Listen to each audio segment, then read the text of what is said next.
So ideally you wouldn't want to make a cut like this because there's a chance of it binding up.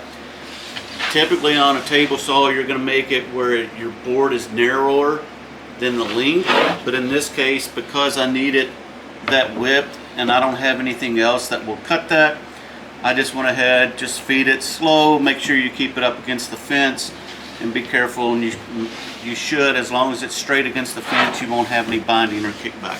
So when you cut lengthwise, is that a rip? Yes. This is a cross cut. Of course, this is plywood, so it's still a cross cut or a rip cut if you're cutting lengthwise.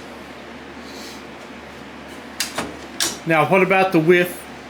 Is that the width your final width? Yeah, so this is the width and everything I'm going to go with for this sled. And now, what is the purpose of a sled?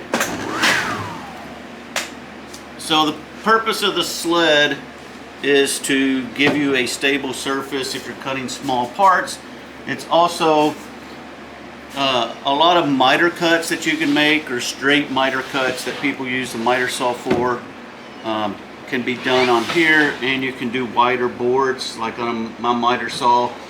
I think the biggest I can do is 10, maybe 12 inches, but like on this, if I had a 3-foot board, I could do that on here, and because it's on the sled and not on the table, I'm not having to worry about the binding up and kickback like I did when I was cutting the board itself. So right now I need to take the blade guard off, lower the blade all the way down, and find out exactly where this is going to set in alignment with the miter slots in the table. Alright, so I could lower the blade all the way below the table. I went ahead and took the guard off. Everything is still unplugged because I don't need any of that at this time. So what I'm going to do is pull my fence in, line it up where I want the edge of my sled to go. So I can line this up here. So the next thing I need to do is I need to get 2 strips of hardwood and place down in here.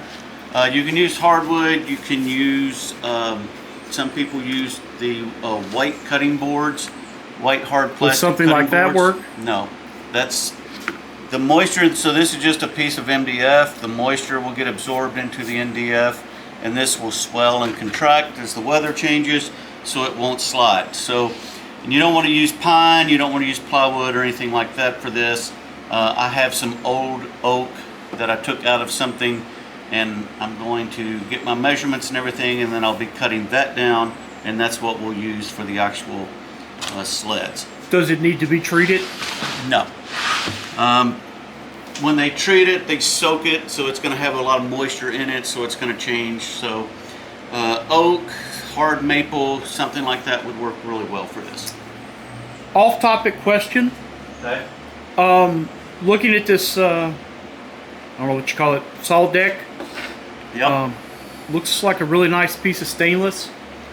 How do you keep that from rusting out? Wax.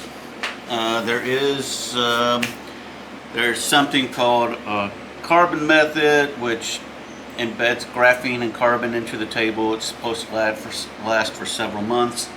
The method I do, and you can see the swirly marks and stuff on the table where I get little rust spots, but just a scouring pad to scour it lightly, get the rust up, and then coat it in wax.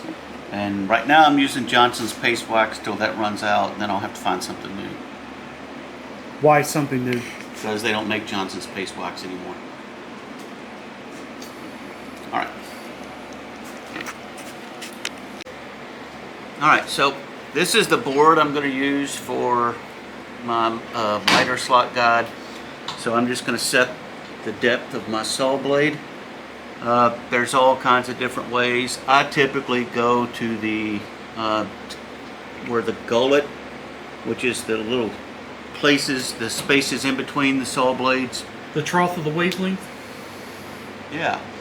So where they're actually sticking just up above to me, that helps clear the sawdust out and everything and just makes it cut smoother. It's also my understanding that if you do it like that, it keeps from kicking the board some. Well, some people would raise it all the way up because the board's spinning this way, and they say it pushes it down into the table instead of back at you. I just do it again because it helps clear some of the dust and everything out. Hey, I do know this is a saw stop.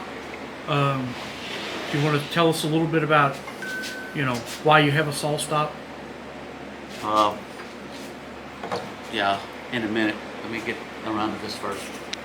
All right, so why did I get the saw stop? Well, the main reason is I had an old tabletop, probably 3/4 horsepower maybe, saw, and it was way underpowered, so I needed a newer one. While I was looking, the saw stop, if you're not aware of it, it's got some technology in it that senses when flesh comes in contact with the blade. You've Or probably hot seen dogs, the I've videos of hot dogs. And so I've got grandkids and stuff like that. And yes, I hear the argument, well, you should just teach them to respect the tools and all that. That's great, but I remember when I was 5, really didn't pay any attention to that. So just as an added safety feature, and stuff happens. Everyone who has had some kind of table saw injury probably was the same person that thought, oh, well, that would never happen to me because I'm careful to make sure that stuff like that doesn't happen. So I'm also very careful and try to keep my hands as far away from the blade as possible, but still stuff happens. So this is kind of my attempt to help at least reduce that if I can. If the technology's there, I might as well use it. Well, I remember Dad never, lost a limb or any digits on the saw on the shopsmith, but I can remember my dad's thumb knuckle constantly being scarred from where he used his thumb as a guide for the handsaw. Yeah, and I figure if that's going to happen with a handsaw, eventually for some reason I may decide to use my thumb as a guide. One other thing, just before I get started on this cut, I removed that guard, and I did not put it back on because the piece I'm going to be cutting some real narrow strips, but I am going to be using the gripper, and this adds protection between my hand and the blade, so there's this solid plastic here. It's just a push block to help push the wood through. It's got rubberized grip on the bottom to help feed it through and everything. So I'm going to be using that to keep my hands away from the blade while I make this cut. I know it's not sponsored, but that looks like a really nice push guard. Who makes that? So it's the Gripper by Microjig. Yeah, as you said, not sponsored, but this is probably one of the first accessories I bought with my table saw whenever I got the table saw. One of the best things I like about it is the DeWalt yellow. Well, I don't know where the green comes in though. All right, here we go.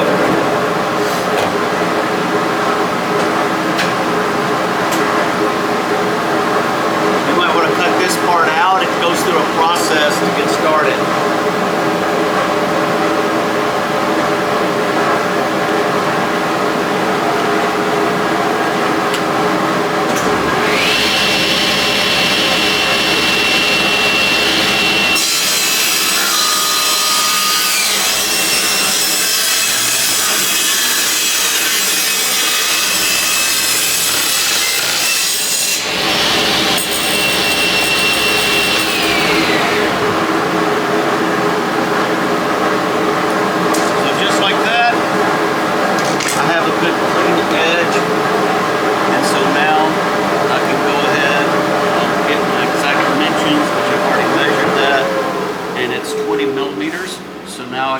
Ripping these down to the size that I need.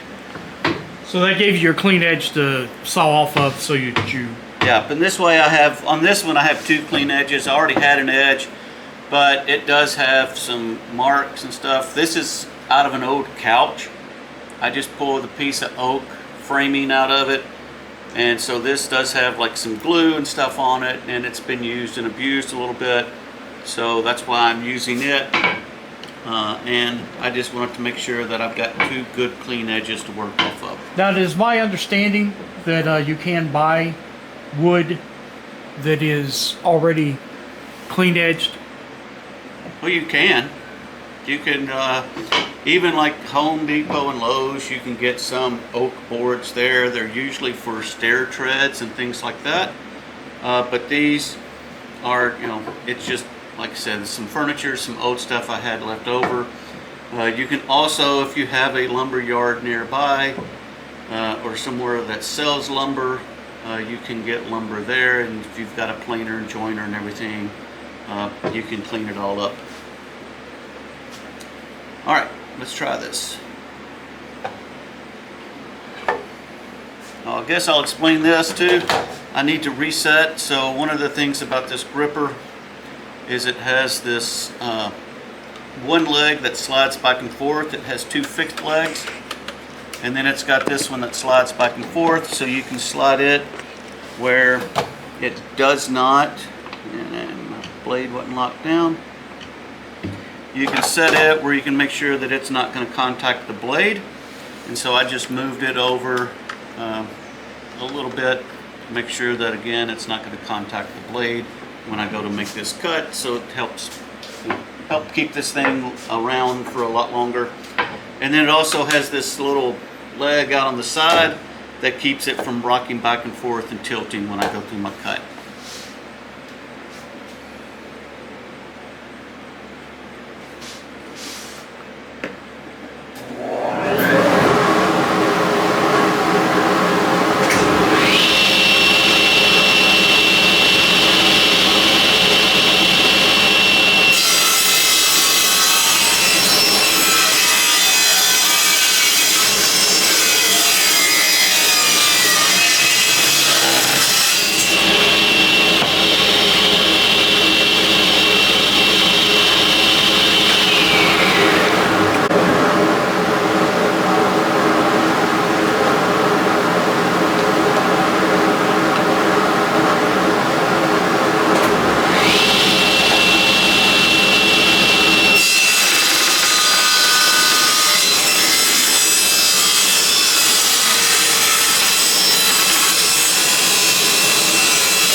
Alright, so I started just taking a plane and just roughly, lightly going over this just to kind of smooth the edge. Right here, the grain kind of changes direction, so it is a little bit of a pain to get in that area, because normally you would start on one end, try to make a stroke all the way through, but what happens is it gets hung there, and so come from the other end, but it'll also get hung right there because of that. So you just got to kind of be real light in that area, going over it just a little bit. And then the same thing on this end, which is why this came out of the inside of the couch. It was not like a trim piece, and I'm pretty sure this is why, because of all the grain irregularity.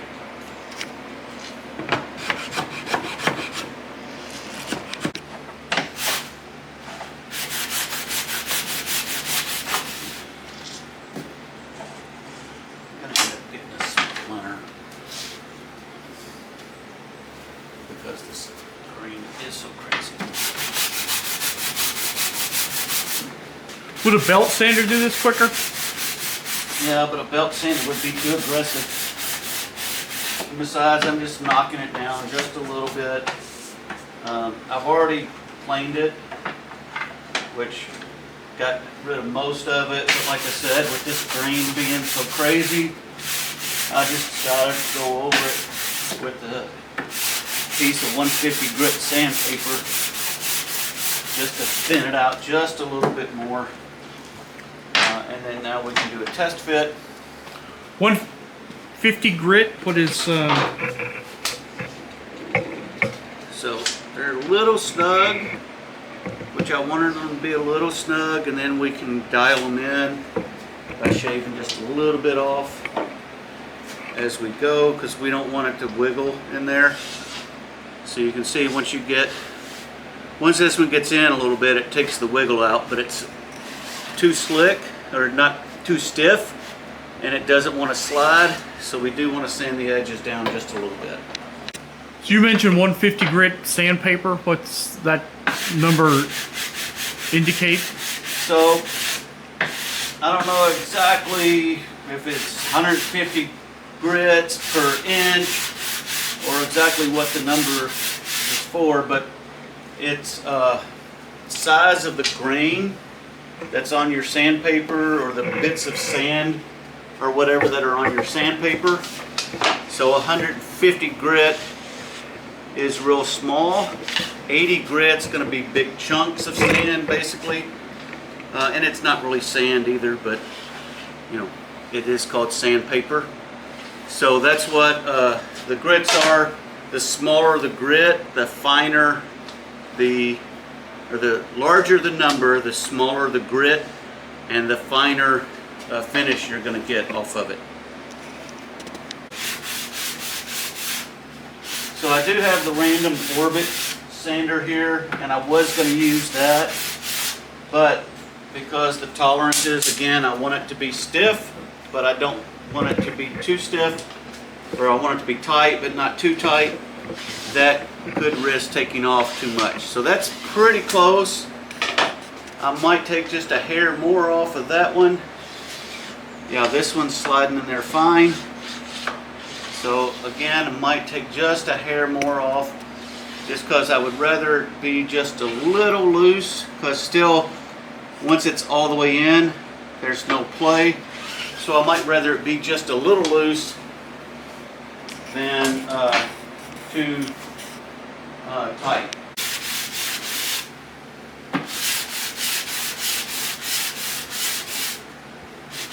So some of that comes down just to preference of the woodworker? Nah, some of it, but you want it to be snug. You don't want it to have a lot of play, because it's going to affect your cuts. But like I said, if it's too tight and you have to force it through, you know, that right there is pretty good. If I give it a push, it slides a little bit, but not all the way through. I've seen some people test it like that, but I'm just more going by feel. So this end right here is a little tight. If I turn it to this end, that's better. So I am going to sand this one just a little bit more and see if I can get the tightness out of this end. I can kind of see right there when I push it all the way in, it's just right in here. It's binding up some. Alright, so the next thing we're going to do is we're going to attach our runners to the bottom of the sled.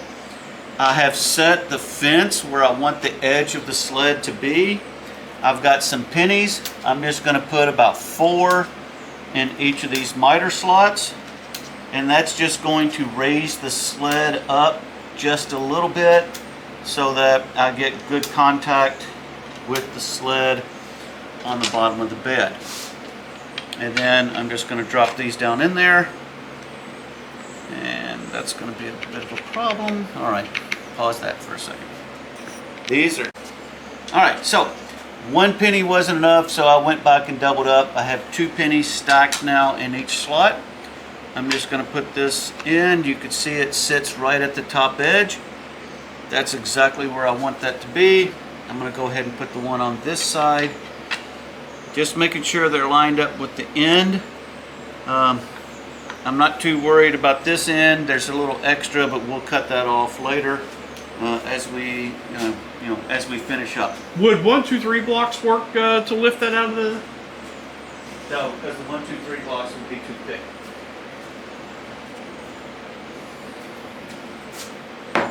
I mean, all right. So I'm gonna put a little dab of super glue on the sleds. My super glue, there we go. Little dab here and there.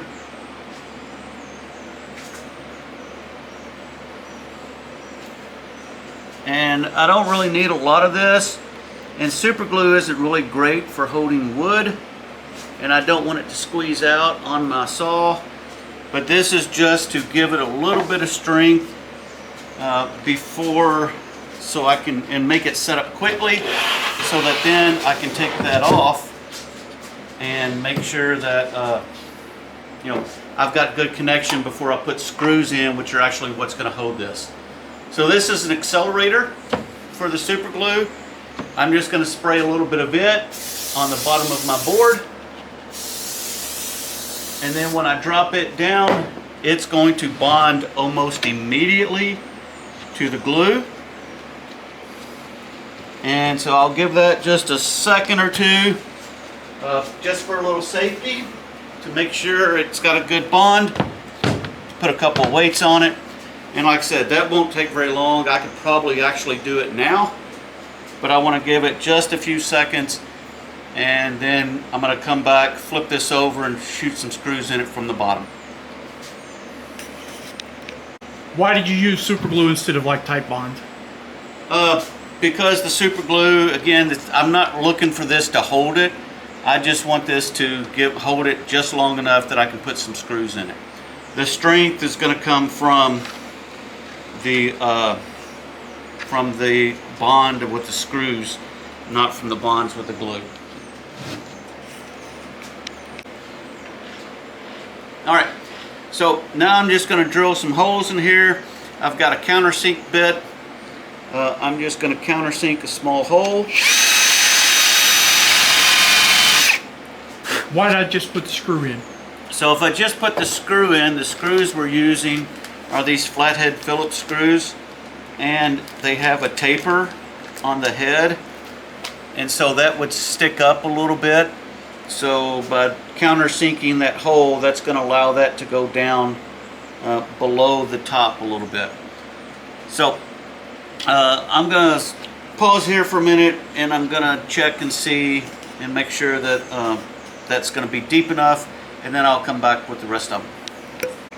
Alright, so you can see here the screw head sticks up just a little bit, so I'm going to have to countersink those a little bit deeper. The bit has just a little bit that sticks out, which is good enough to get through the hardwood. The plywood, I don't even really need a pilot hole in it. It is going to go deep enough. It's going to go a little bit into the plywood, but I don't have to worry about it going all the way through into my saw table, so that's why I'm just doing it up here on the table. So I'm going to take this screw out. Actually, before I take it out, I'm going to go ahead and, since it is holding this down a little bit, put a couple more screw holes in it, and then I'll put new screws in, take this one out, and bore that hole again. You use the term pilot hole. What is a pilot hole? So the pilot hole, if I try to take a screw and just screw directly into this, especially hardwood, it's going to tear out, and it's probably not going to go in at all, but like in this oak. But like if I were to do that in pine or something, it would cause it to split. So by drilling a pilot hole, which is just a little bit smaller than the screw, so you want it to be a little bit smaller than the threads, and about the same size as the body of the shank that's going through, and then that's going to help it grip on the threads, but it's going to keep it from splitting the wood.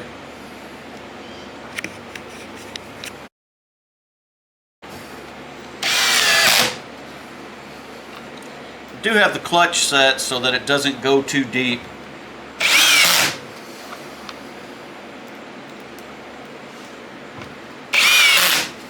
So when you were talking countersink, that's where the head is going just a little bit under the surface? Yeah, so you can see on none of these the head is sticking up over top of the oak strip or sled.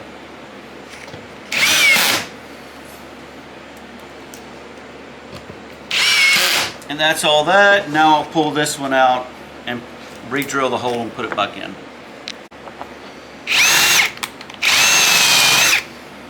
A problem I always have with screws and drills, I wind up tearing up the top of the screw. What's the technique to keep from doing that? The countersinking or a drill in the pilot hole, not the countersink, but the pilot hose will help with that because the screw will just go in easier. And then make sure that you're using the proper size bit for the proper size screw. So these are number 2 Phillips, and so this is a number 2 Phillips bit. They come in number 1s and number 3s, and so number 3 is going to be a little bit bigger. Number 1 is smaller, like you might see on some electronics and stuff. So that would help to make sure that you have the right bit size. Do you think Phillips is better than straight edge?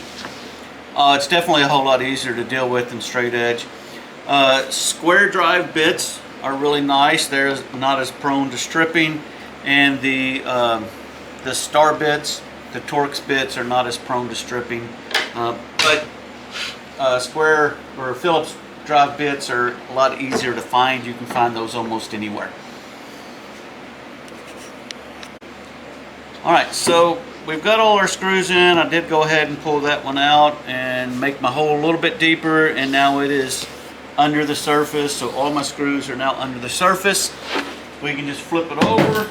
I want to make sure it glides in the tracks. So it's a little bit stiff, but it glides smoothly. Like I said, just a little bit of catch, but that's good. At least I'm happy with it. Some people might disagree.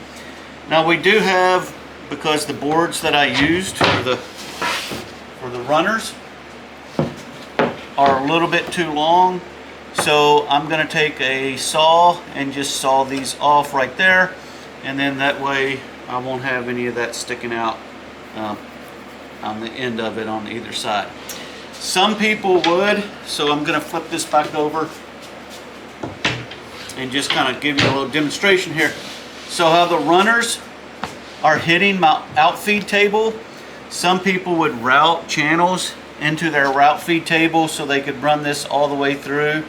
Honestly, if I'm going to be using the sled, I'm not going to need the outfeed table, so I'll probably just move it out of the way, and so that way I won't have to worry about having room for it to run through, and I don't have to cut notches in this, because I also use that as an assembly table for some smaller items. I've got a workbench that I build my bigger stuff on, but it sits a little higher, and I just like that working level, so I use it for a lot of assembly and if I'm painting small items, because this cleans off really nicely if you get glue or paint or anything on it. This sled, your piece of wood you're going to cut is going to be in front of it, and you're going to use it to push the wood? No, so we'll get to that as we get a little bit further into this, but we'll put a 2x4 here, and then whatever we're going to cut we'll lay here, and then as we push it through, then the blade will stick up through the top of the sled and it will cut this. So you can set this, put a stop block or something on it so you have a very precise, repeatable cuts. So this may be a stupid question then. What keeps you from destroying your sled on your first cut? Because won't the blade cut it in half? So that's why you put a 2x4 on this end, we'll put a 2x4 on this end, and that will hold it together, because you shouldn't ever have to do a cut deep enough that's going to go all the way through the plywood and the 2x4. So you'll have a little piece of 2x4 holding on at both ends.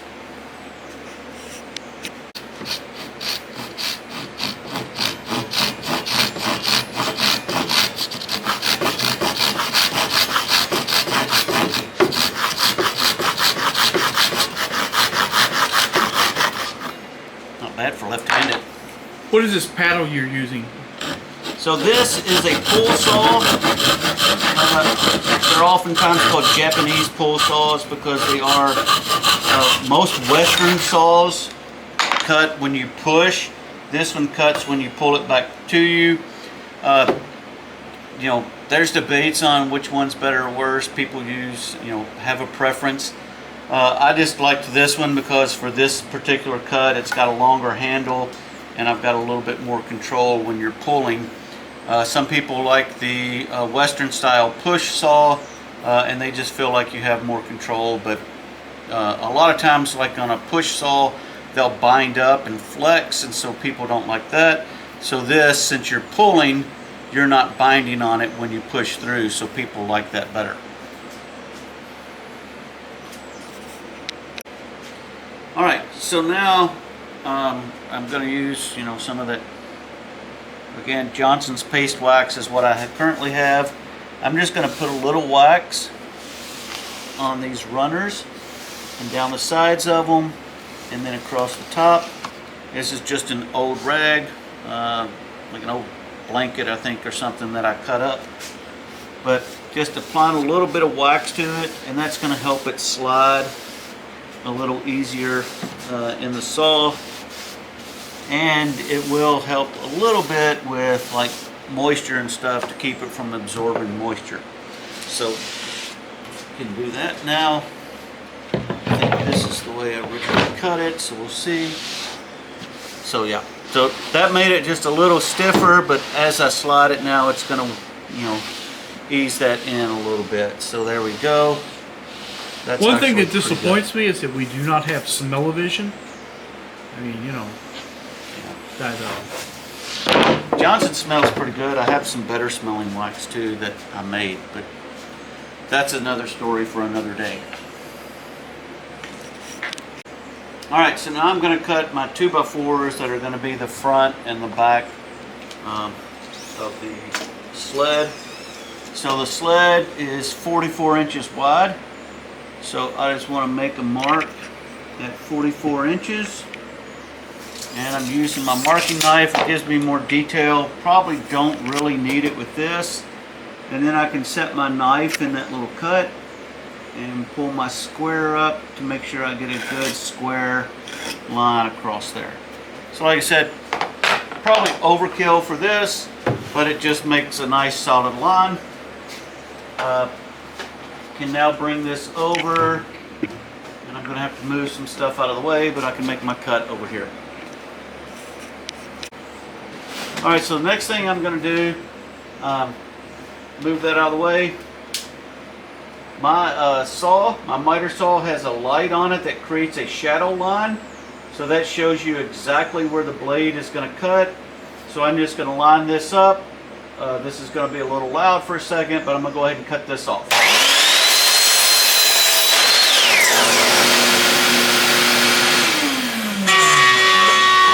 okay. Alright, so now I'm going to make my second cut for the front board. One thing to be aware of when you're making the cut is wait and let the saw stop spinning before you try to pull it up, because sometimes that will knock it off to the side, or it might damage the board that you're trying to cut. So just be aware of that when you're doing your cuts.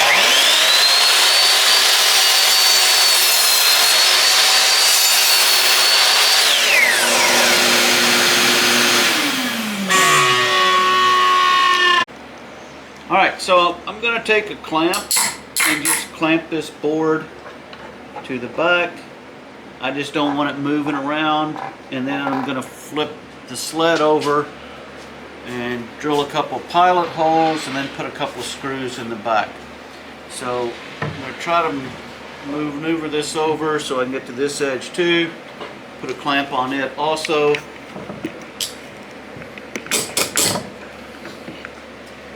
This isn't as critical that it's straight, but I want it to be as straight as possible across here. So just try to straighten it out and then go ahead and clamp it down also. So now I got both of these clamped down. I can lay this over, and I'm just going to rest it on the side like that. And then I can drill a couple of holes down through here. I don't need a whole lot, just enough to hold that on to keep it from moving around. Alright, so I've got it flipped over. I'm just going to put probably like 4 screws, probably put a couple here, a couple here. I might put a 5th one here in the middle just to make sure this is good and tight. So you're going to tap a chalk line to where they need to be? So this isn't a chalk line, it's just stretched across here. I bought these online somewhere, probably maybe Rockler, maybe Woodcraft, somewhere like that. But all that's going to do is I put it at the edge of the 2x4 that's on the top. So this shows me how far the 2x4 is going. and I know to put the screws over toward the middle instead of putting them too close to the edge.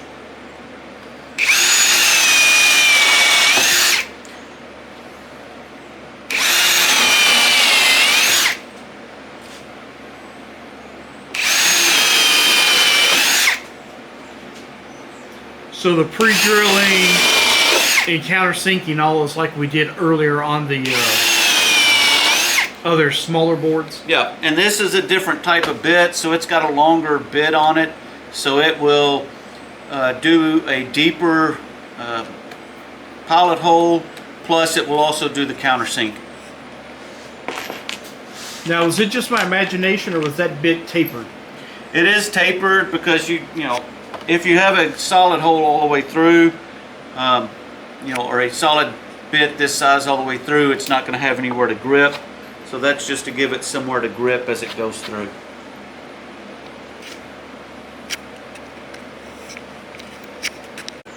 So we didn't get it on camera, but I went ahead and put my screws in this side. I could have probably put some glue on it, I thought about afterwards, but there's really no need. Again, this is really going to be kind of temporary. I just need something, so that's why I'm working on this, and at a later date I will probably make something that's a little more rigid and has, you know, there's a few features I would like to add that I have seen other people do, but at this time I really don't have a need for that. So I'm going to go ahead, take the clamps off this side, and then we'll put the board on the other side and flip it around. The technique on that side is going to be a little bit different because we do need it to be 90 degrees square to the sled. So I'll show you that as we get closer to that. Alright, so we're going to do the same thing with this one. Starting off, it's the exact same. I've got clamps on both sides. I'm going to go ahead on this one though, I'm just going to put a screw on either end, and then I'm going to flip it back over, set it on the saw. We're actually going to have to raise the blade up through the bottom of this, and that's going to give us our cut line. And I'm just seeing now this screw here in the middle will probably have to be taken out because that's going to be about where our blade goes through. So once we do that, then we're going to check to make sure that our cut line is square to this fence. But before we get that far, we need to just go ahead and put a screw in this end and one on the opposite end.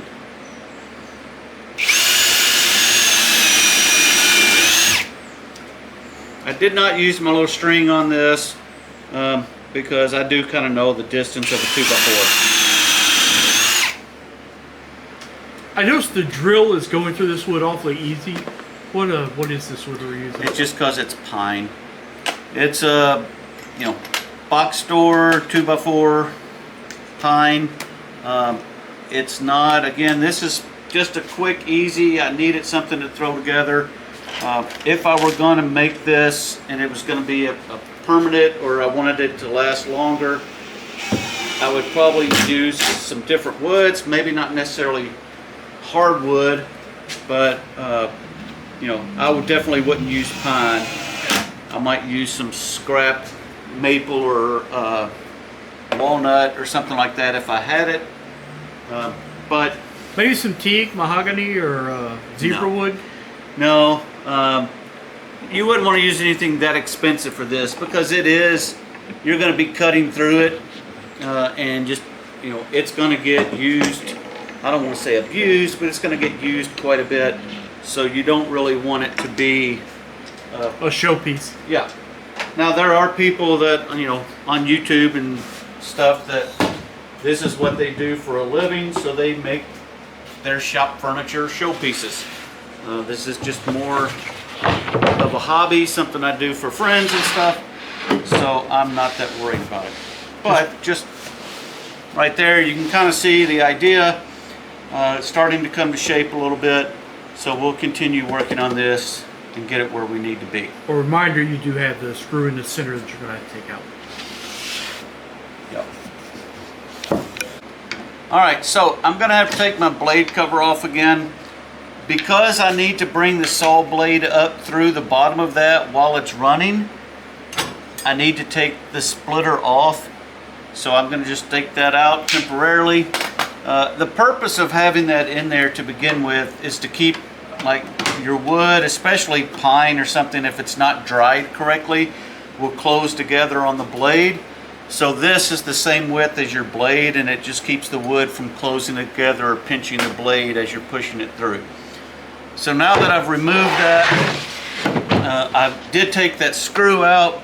I can drop this down in place, and I'm going to turn my saw on. I got to give it a second to go through its check process. I have a green light, so it's ready to go. So now I can make a cut, and this will be the first cut all the way through the bottom of the saw. And you're going to raise your blade in the process of cutting? Yeah, while the blade is on and the saw is on, then I will raise the blade up through it.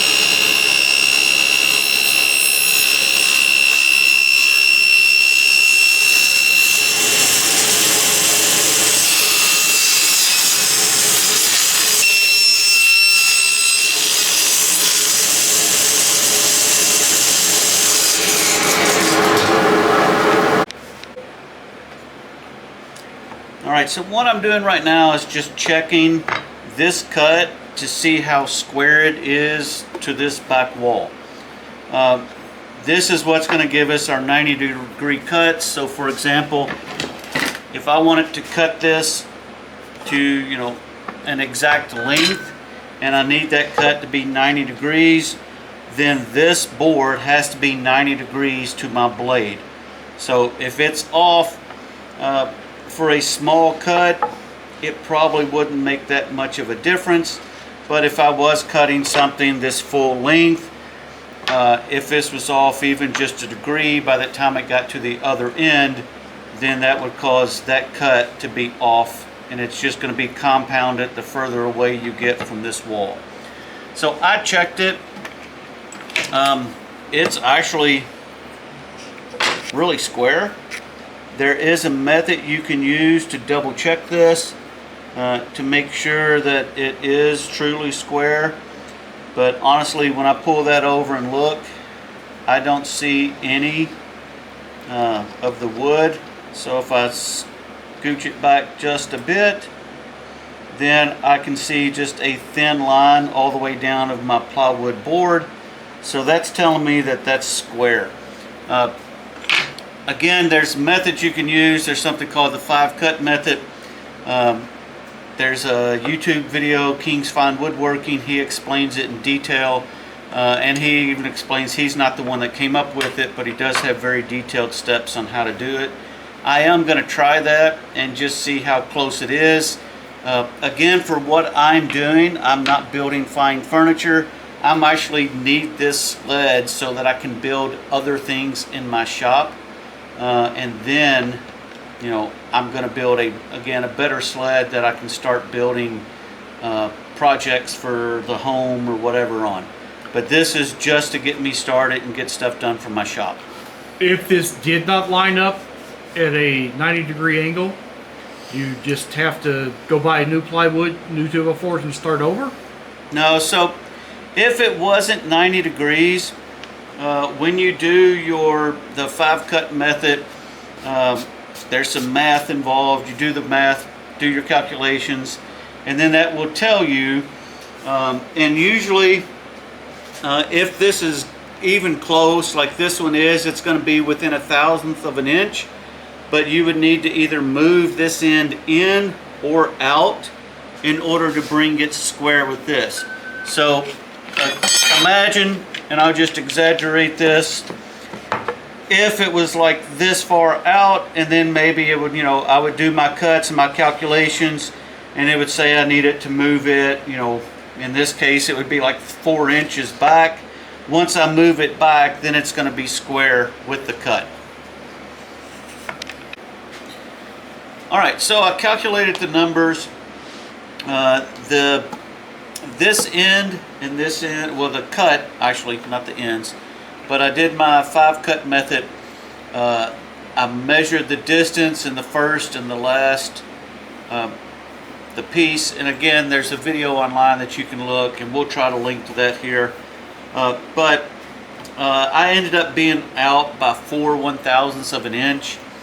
I'm not that concerned about that. Yes, over the width of this, it's not even 2 feet, so less than 24 inches. That would, could be out. Compound that 0.04, about 24 inches, and yeah, it would be out by like a full 1/100th of an inch or more. But that's okay. Again, I'm not that concerned about it, or a full 1/10 of an inch. Sorry. But for what I'm building and what I plan to use this for, it's not going to be that big of a deal. So at this point now, I can go ahead. I'm going to lower my saw blade back down through. I can flip this over, and now I can go ahead. I can see right here, this is kind of pulled up a little bit. It's where I had to take that screw out. I was going to end up missing it anyway, but I'm going to go ahead and put that screw back in, and then I'm going to put screws on the front edge. Remember, we only have the 2 screws on either end, and I'm just going to put some screws across there to help tighten everything up. And then after I get all that done, I'll come back and show you a little bit more about the sled and how we can use it.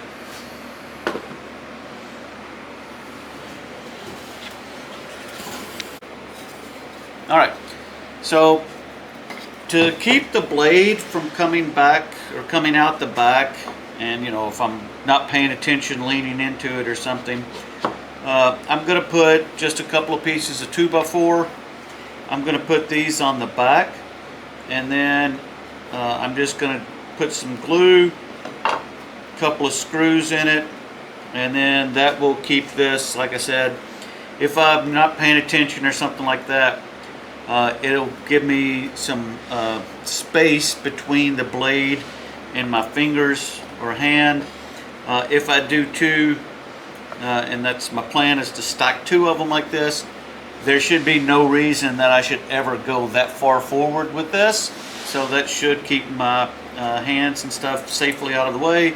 And also, if I just remember not to grab the block, but to grab on the edges, that'll be like an additional reminder.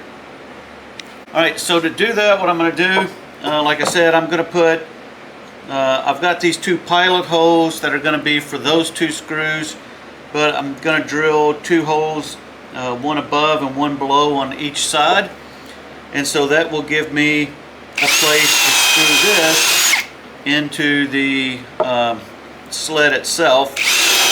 And these holes will also need to be countersunk a little bit so that the 2 boards will go together without hitting on the screws.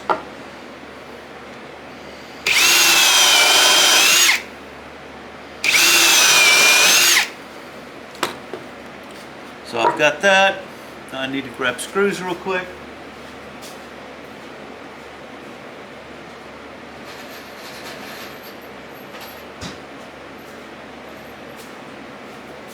So I'm just using these 2-inch screws. They should be plenty long enough.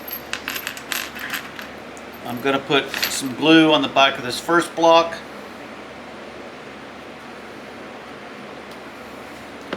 And I'm just going to kind of put it on, smear it around a little bit to spread it.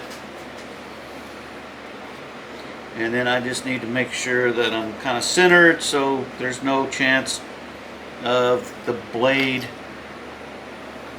going through one of these screws. Why do they call these 2x4s when they're really like 1 7/8 by 3.5? Oh, you don't want to open that can of worms. So the reason they do that is originally they're milled to 2 inches by 4 inches, and then they are run through a planer and to get them smooth and everything. They're not rough cut. The actual 2x4 dimension is when the boards are rough cut. They still have rough saw marks and everything on them. You can see these boards, there's a few, if you look, you can see blade marks, and that's just where they were run through a planer to smooth them out a little bit.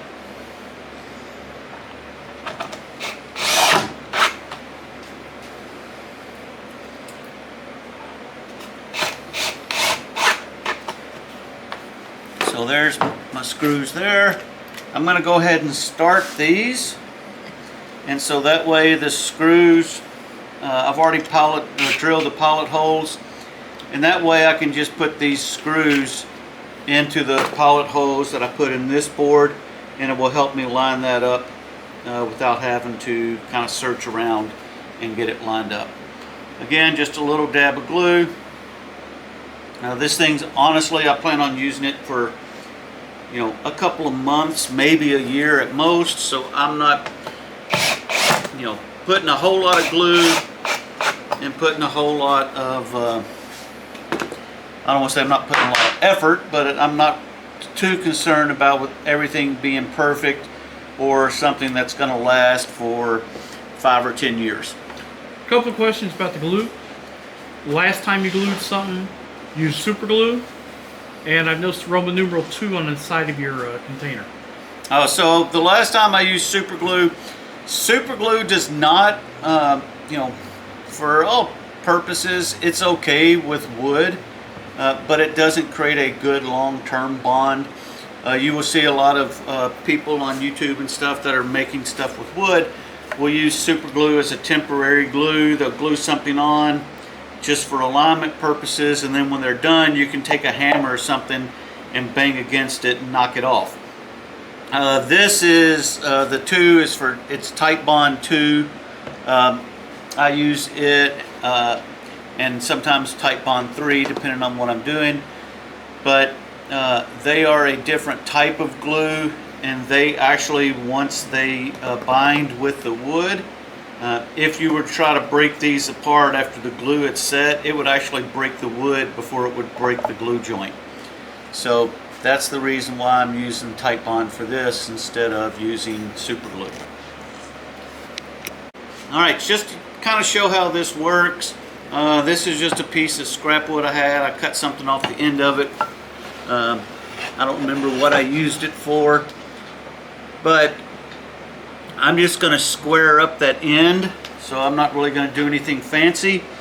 The nice thing about doing this is because I have the cut already through the board, I don't have to try to line this up on my blade or anything like that. I can just put it there, move it over, so now I know exactly where the blade is going to run through this, so I can make sure that I'm cutting off everything that I need to cut off. The other thing is now I can keep my hands safely over here to the side, and I can hold on to this. I could also put some kind of clamping mechanism on them. So some of them you'll see online maybe will have like a clamp that clamps down on this, or they'll use miter bars or whatever those are called, I can't think right now. But they will use those and put them in the bed, and then they've got clamps that will hold that down. So I'm just going to show you real quick what this would look like using this.